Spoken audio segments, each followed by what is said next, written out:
Today, I want to give an update regarding the Vladislav Ribnikar mass shooting case that we covered on this channel. Short reminder about the case.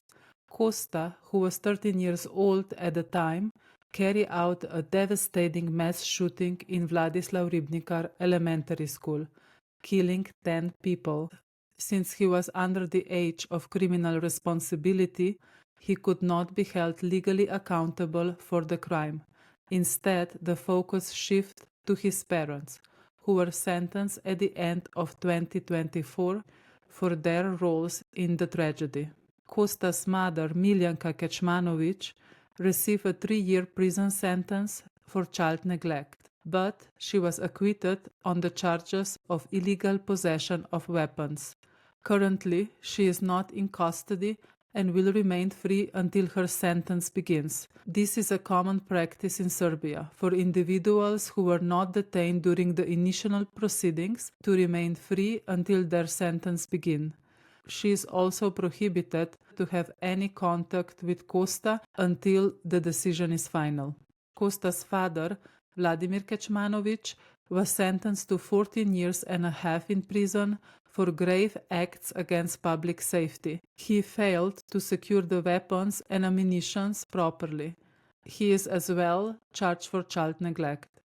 During the announcement of the verdict, he nodded and raised his eyebrows, while Miljanka rolled her eyes as the judge explained the court reasoning behind her sentencing. This verdict can be appealed from both sides, prosecution and defense.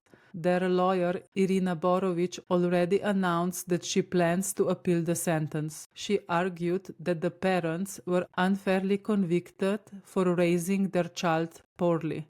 Quote, "I will remind you that the child is currently in a psychiatric clinic, making it entirely clear that the parenting is not the key to this situation. The key lies in the boy himself, who committed the crimes," she said, signaling that the appeal may attempt to place more blame on Costa.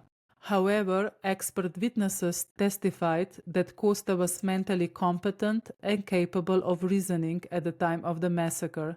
Additionally, the chief public prosecutor has also announced his plan to appeal the sentence, seeking the maximum punishment for both, 14 years and 11 months for Vladimir and 5 years and 5 months for Miljanka. Also, I'm wondering what happens to Costa's sister in this case. Will the parents lose the custody of her because of the child neglect accusation? If both parents are in prison at the same time, where will she go and who will take care of her? Another possibility is that the sentence could be staggered, one parent servicing their time while the other stays with her. We will have to wait and see. The trial also implicated an instructor at the Partizan shooting club who taught Costa how to use a gun. He was sentenced to 15 months in prison for false testimony. While the verdicts of this trial were not unexpected due to immense public pressure, questions remain about the long-term impact. In Serbia, prisoners may apply for parole after serving 2/3 of their sentence, based on good behavior and rehabilitation, leaving some possibility for reduced time behind bars also in this case. We will have to wait for the final decision, and I will keep you updated as soon as there is more information. In the description below, I have shared the early warning signs that the mass shooter might display before committing such a horrific act. Please take a moment to read them through and don't hesitate to report to the authorities if you notice one or more of these signs. It might make a difference. Thank you for listening, and I will update you on this case once the verdicts are final.